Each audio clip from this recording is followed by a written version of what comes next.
Hello everyone, welcome to our Let's Play series of Mass Effect. This is Colonel RPG as usual, and I'm very happy that it chose to join me today. I can't believe I landed a job here. This place is fantastic. This place is fantastic, and it's got a lot of codex entries. We're not going to read the codex entries right now. We're going to talk to this diplomat. He's probably going to say, Human, delighted, welcome. It is good to meet you. oh, he's in such a hurry. I'm sure it's early in the morning. You know, the power of coffee in people. Let's move on. Wait. No. Let's not move on. Is this the only thing? I mean, we might have to move on, but oh right, because this is a different area. The game actually loads the area when we get in here. Or at least it did last episode. I knew I was missing something. Cafeteria? Hello.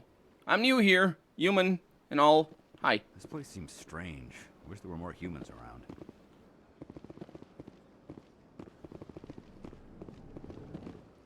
Hello, Commander. Can I get you something? You know who I am? Your arrival created a bigger-than-average stir among the diplomats and hangers-on around here. There's always something new happening around here. I could fill you in on some points of interest if you'd like. What's going on around here? Well, you found the embassies, not much going on here. Across the bridge, you'll find the bank, the Emporium, and Shayera's. If you haven't heard of her, you soon will. If you need supplies, you can try the markets one level below. For entertainment, I'd try Flux or Cora's Den. What is Shayera's? The consort, she entertains clients who can afford her services. Most of the diplomats and ambassadors have visited her at one time or another. She's a very powerful woman, but also very respected. Tell me about Flux and Cora's Den. Well, Flux has gambling and dancing, certainly more lively than this place. Cora's Den, on the other hand, well, let's just say it's livelier and deadlier, all at the same time. Goodbye. So long, Commander. Have a pleasant day. Hopefully so, although it's the introduction, so it might be very unpleasant. I don't have time to talk now. I'm very busy. It's the introduction to this setting, I should say, or to this area, anyway. Don't believe the rumors. The consort would never reveal her secrets. Of course she wouldn't. She'd be tossed out the nearest airlock if she did. I suppose. Besides, Nick, the consort's nothing like the girls back on the colonies. She's... You don't have to do it with her. You can just talk to her if you want. Is that all you did, Jazz? Just talk? I didn't say that. Ha! I bet you did too. Shut up, Fredericks. I don't like Fredericks. He doesn't know that ellipses only have 3 dots. What do you want? Oh, Commander. Is there something I can do for you? Relax, Private. This isn't an inspection. Right, sorry. What can I do for you, Commander? What can you tell me about the Asari consort? Well, she's an Asari who works here as... That is, she helps people with things.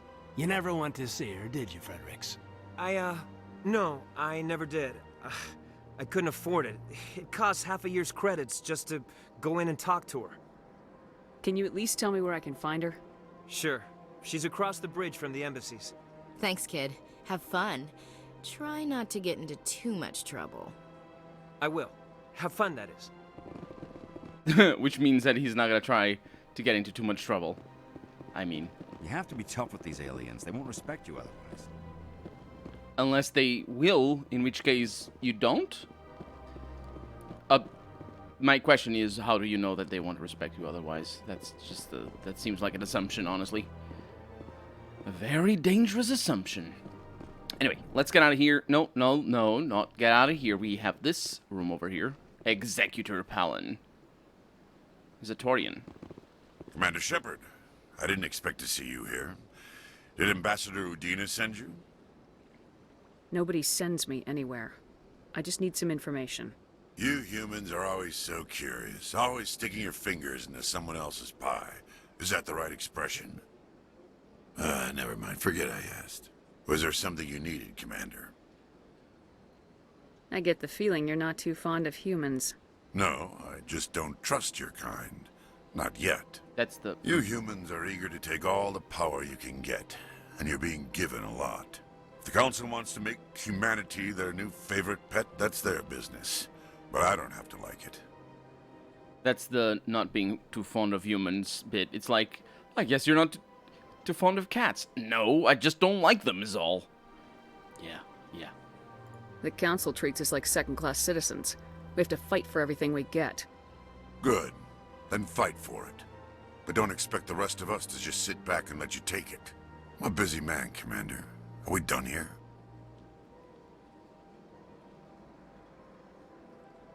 What do you know about the Specters? They're the right hand of the Council, or so they like to be called. More like the underhanded side of the Council. What do you have against the Specters? I can't abide any organization that considers itself above the law. Especially when it's left up to each individual Spectre to decide when and how to bend the rules.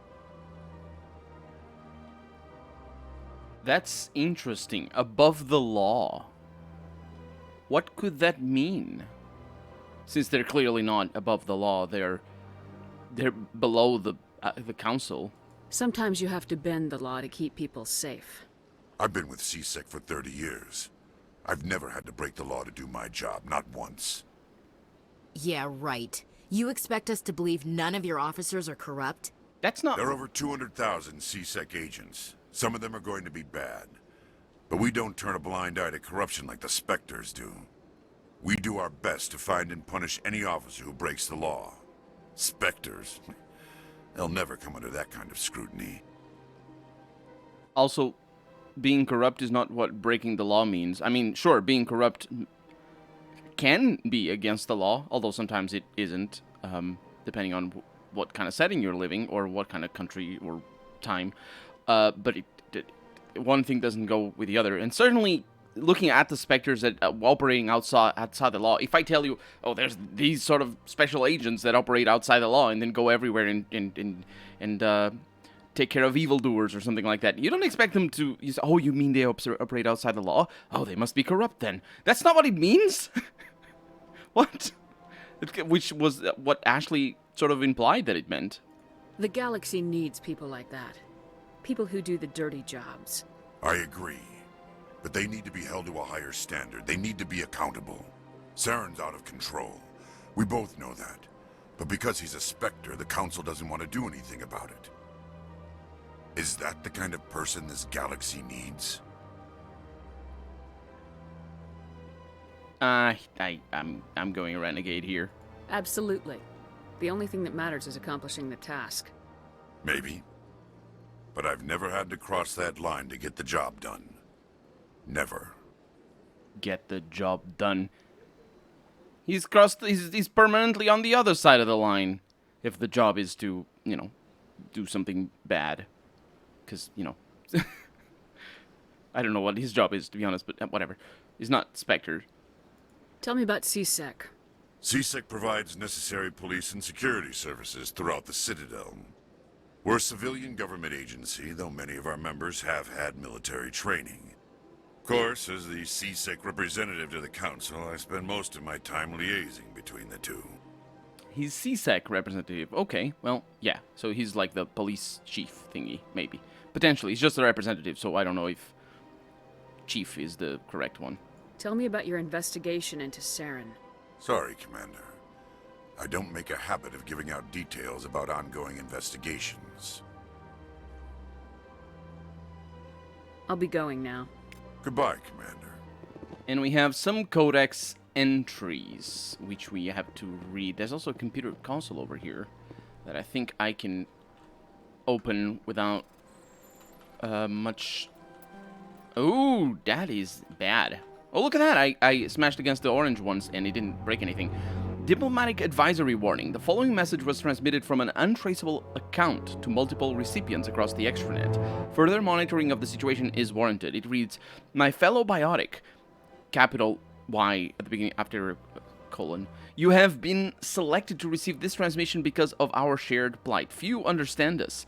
fewer tolerate us. We must stand together. We must build our own new world. Come, join us in the Hawking Eta cluster, or Eta, I don't know. Only as one body can we right the wrongs done to our kind. Is that for humans specifically? Are biotics specifically humans? Because I don't think that's the case. I'm pretty sure that it isn't. So our kind here is any species whatsoever. I think the word kind there is used a little bit, you know, loosey-goosey, which is totally fine. So, Citadel Station Security Services. Volunteer Police Service answering to the Citadel Council. Let's see. Enforcement. Uninformed officers who patrol the Citadel. No, not uninformed. That's not what it is. Uniformed officers who patrol the Citadel and respond to emergencies. Investigations, which is crime. Yeah, customs, network, special response. What is network, by the way? It deals with cyber crimes, apparently. Sure. Apparently, the investigation is not part of that. Special response deals with hostage situations. Patrol, naval arm, with ships stationed throughout the Citadel. And joining CSEC is prestigious. Applications must be... Is it prestigious? I wonder why it is. I wonder why it is. I mean, besides the point that it is, or most likely is anyway, because the game is telling us it is. But I'm trying to engage with it on a deeper level than that. Because they're basically just cops. Not paid cops either, so it's like... They really want to enforce the rules put forth by those in power. It's not, you know, it's not like normal cops that at least have the veiled excuse of, I'm just doing my job. Nope, they're doing it on purpose because it's all voluntary. Unless, of course, no, it's not voluntary. That's a different thing than volunteer. It's on a volunteer basis, which means you don't get paid. So this is like cops on steroids. Yeah, so no veiled excuse of just doing my job thing. It's just I'm actually, you know, making sure that those in power get what they want, which is, you know, things like apparently customs is a thing, and well, that's probably the most immediately obvious thing for maintaining the status quo. But there's all the other statutory implications of being an officer, I suppose. Joining CSEC is prestigious. Applications must be sponsored by a Citadel counselor or the ambassador of an associate council race. Generally, applicants have many years of distinguished service in the military or police force of their nation, but an inexperienced applicant with demonstrable talent will be fairly considered. So we have the Presidium ring over here. The ring is an enclosed loop. Oh, that's where we are. Right, and this is the thing that covers it. We've seen this when we came in. An enclosed loop of park-like space serving as the connection point for the wards, which maybe these are the wards. The interior walls are lined with the embassies of influential species and private residences for the galaxy's elite. The Presidium is full of, quote, open-air, unquote, restaurants, bars, and luxurious meeting areas. Gravity is about 1/3 of Earth normal, which is, I think... Is it the same as the moon? No, or the moon is 1/6, I believe. Also, Earth normal is just, it's 0.3 G. That's literally what it is, because Earth is 1 G. A holographic sky is projected over the ceiling of the ring. Unlike the 24/7 bustle of the wards, the Presidium maintains a 20-hour day schedule with 6-hour night, where there's a lot of quotation marks, even though it isn't quotation marks, because it's not, night is not an actual thing that you can just, oh, this is not real night. No, it is real night. It's like, it's all relative. like it's all relative. It's not, you know, you usually use the quotation marks to denote things that aren't actually the thing that you're trying to say. That's the easiest way to explain any quotation mark away. Unless you're just quoting somebody, which is, of course, the literal way of using them. But when you're saying something that isn't actually what it is and you use quotation marks, you're also just quoting somebody, even if it is yourself. It still works more or less in that same thing. Here, it's a 6-hour night. That's what night is. It's when it goes dark outside. And there's no quote outside or dark quote, unquote. It's like, what? And lights are dimmed and the sky goes through a night cycle. Offices and residences are often open to the interior. It is not unusual for embassies to have an exterior wall at all. This does to have no exterior wall at all, actually. This does not cause a crime problem due to the heavy CSEC presence and ubiquitous monitoring devices on the Presidium. Yes, because, of course, as we know, crime is all to do with whether you have cops and monitoring. That's how it works. I say in a road, and generally village that hasn't seen crime, well, road anyway, let's go with road, in a road that hasn't seen crime or cops or surveillance in all my life, and I'm 33. Anyway, this is funny. The reason why there's no crime is most likely because of this, because we can tell that the society is stratified as shizzles, so yeah, that probably would be a lot of reason for crime to exist in the first place. Thieves are quickly, because that's the only type of crime, because, you know, it's the ones that have all the stuff that get to say what crime is, so of course they'd be concerned about thieves, are quickly identified and apprehended. The ring, capital R, because of course it's the ring that we're reading about, is the location of the Citadel's spaceports. Being closer to the center of spin, there is less motion for a ship to match, and the Is there?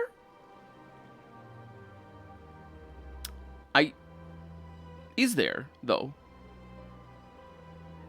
No, I think, yeah, there is. Ideally, you would land on the middle, because, you know, basically, you just need to match the speed of the station itself, and then your equivalent speeds, right? Because, you know, if you're stationary outside, that doesn't mean that you're stationary in comparison to whatever this is orbiting, or planet, or sun, or whatever it is, right? But if you're still, you know, at the same distance, like, you're the same distance over there, like, that thing is creating... That thing is constantly changing direction because of the centripetal force that I was talking about before. The thing that attracts that bit to the center, which is the equal pull of the rest of it's like, anyway, it doesn't matter. The point is, over there, you can be stationary, and what happens is this just rotates around you, right? So all you need to do is actually create a spin on your ship, and then this would be stationary, and your ship would be spinning at the same speed as this, which is probably isn't that fast anyway, because this is probably pretty big. But then it would look like you were stationary in comparison to the station, and you would be stationary. So that makes sense. The tower at the center of the ring holds the administration of Citadel Council. The tower rises over 1 kilometer from the ring. That's that thing over there. Oh, appearing to thrust forward parallel to the arms. As the tower is at the center of the spin axis, it experiences little centrifugal force, which is not, it's again, centripetal, and it experiences just as much. It just doesn't experience the lateral force created by the fact. Well, it also does. It's just not, it's kind of, anyway, it doesn't matter. Because common misconceptions about what centrifugal even means. Gravity is maintained using mass effect fields at a 90-degree angle on the ring and wards. A consular dock can be found at the base of the tower. Yeah, we're probably going to go there. We have the Treaty of Farrickson, due to the destructive potential of Dreadnoughts, which are basically super big ships, if we are to think that they are what the original Dreadnoughts from the 1910s were. The Council races agreed at the Farrickson Naval Conference to fix a ratio of Dreadnought construction between themselves. At the top, which is very similar to what happened in post-World War I, I believe. At the top of the pyramid is the peacekeeping Turian fleet. Below the Turians are the other Council races, currently the Asari and Salarians. Council associate races are at the bottom. The Human Systems Alliance is part of this last group. The ratio of Turian to Council... There's three things. The ratio to Turian... No, sorry. There's only two. The ratio of Turian to Council... No, there's two twos. What the heck does this mean? The ratio of Turian to Council to Associate Dreadnoughts is 5 to 3 to 1. I see. I see what it means. It's complicated, though. For every Dreadnought, humans are permitted to build. The Asari have 3, and the Turians 5. That's what it means as well. So thank you for the clarification there. We have weapons. Let's look at the Council races. The Asari were the first species to discover the Citadel. When the Solarians arrived, it was the Asari who proposed the establishment of the Citadel Council to maintain peace throughout the galaxy. Since then, the Asari have served as the mediators and centrists of the Council. An all-female race, the Asari reproduce through a form of parthenogenesis. They can attune their nervous system to that of another individual of any gender and of any species to reproduce. This capability has led to the unseemly and inaccurate rumors about Asari promiscuity. Asari can live for over 1,000 years, passing through 3 stages of life. In the maiden stage, they wander restlessly, seeking new knowledge and experience. When the matron stage begins, they meld with interesting partners to produce their offspring. This ends when they reach the matriarch stage, where they assume the roles of leaders and counselors. First off, it's interesting that we're talking about how the Asari fuck. It's like let's learn about the Asari. Oh, they fuck like this, and they do this, and then they do that. But also, it's just sort of like I noticed that when we were talking to, I don't remember, the police chief that we talked just now. I noticed that he said, "I'm a busy man," and I was like, "Oh, yes, of course," because of course, man is the gender, not necessarily the race. Or not necessarily how it works anyway, because if you're in it's in English at least it's a complicated thing, but because human and man, it's anyway. The point is, he said he was a busy man, and I in my mind I just sort of right, the gender binary is strong in Mass Effect, but here it's also the what's the word? What's the word that I'm trying to use here? Genital essentialism, genitalia essentialism. Is that the word? I don't think it is. But because, it's all female because they of their reproductive organs, which is not how gender or sex works. They could have any gender and have the same exact reproductive systems, or have completely different systems and have all the same gender, because because that's how it works. And in a fantasy setting, even more so, because you don't have to abide by actual science, human science. You can just make it all up, and they did make it all up. Look at this; it's all made up, and it's just sort of funny like that. That it's all we talk about the Asari. Although they are a very sexual. Well, they're obviously made to be hot. Open that, please. Thank you. They're a very sexualized race anyway. Here in Mass Effect, I am wondering. The Asari are these. I think. I'm pretty sure they are. Did I talk to you? Is there something else I can help you with, Commander? Yeah, yes, I did. Goodbye. I should be going now. Have a pleasant day. Of course. We need to travel. Oh, I can go down there. Oh, that's important.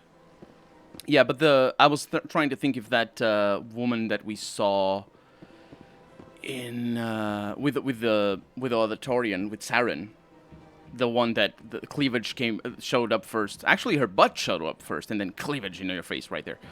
You probably remember the one I'm talking about. I was trying to think if she was a Asarian. I don't believe she is, but then again, I don't know. This elevator leads down to CSEC Academy. The Alliance docking bay can be found there. You must talk to the Council to gain access to the wards. That is very nice of you to tell me things like that because of quest things. I know. I understand. Hello, everybody. Nice ride. Caden? Well, they've built themselves quite the lake. Wonder if anyone ever drowned in it. That was Ashley, though. Not Caden. Caden is a shy boy. He doesn't like sticking close to me. It's fine. Why did Ashley immediately... I think that's just how she's characterized. I keep saying that she's a bit of a renegade. First thing she thinks about is, oh, there's so many drowned bodies over there. This is directions. There's more people over here. So there's a bunch of things. What is that? That's more directions. So I probably shouldn't be coming this way. Oh, there's another vehicle over here. Yeah, but you don't say anything. Directions for days. Wait, this goes over there? Yeah, because we didn't... Okay. We're good. And then I need to go over that way. I probably have access to a map. I do. Look at all that stuff. How did I not... Ah, well. At least we know this is the circle, so I can just stick to the areas that I want to stick to. Yeah, this is... really cool looking, but if you were really to live in a place like this, you'd as a human, I should say, you would immediately notice just this, how sparse all the decoration is. Rearranged 5 times now. 5 times? Why? What do they want? How should I know? It's not like keepers offer an explanation for what they're doing. And yet, everyone just lets them go on doing whatever it is they do. What choice do we have? If you try to stop them, they just shut down and another one replaces it. Just strange that we know so little about them. Not to mention frustrating. Thought they were going to talk about decoration again. The keepers are these little guys. The super scary little guys. Oh, rapid transit, of course. And now we should have access to... yeah, more. I wonder if we're unlocking the rapid transit areas because of activating it. Or activating them. Probably. This keeps going, though, so we're going to keep going. But next episode. For right now, I'm Colonel RPG, and this has been Mass Effect. I really hope you've enjoyed it, and if you did, go ahead and leave a comment, like the video if you want to see the next episode come out sooner rather than later. But above all, thank you so much for watching, and I hope I'll see you next episode. Bye-bye.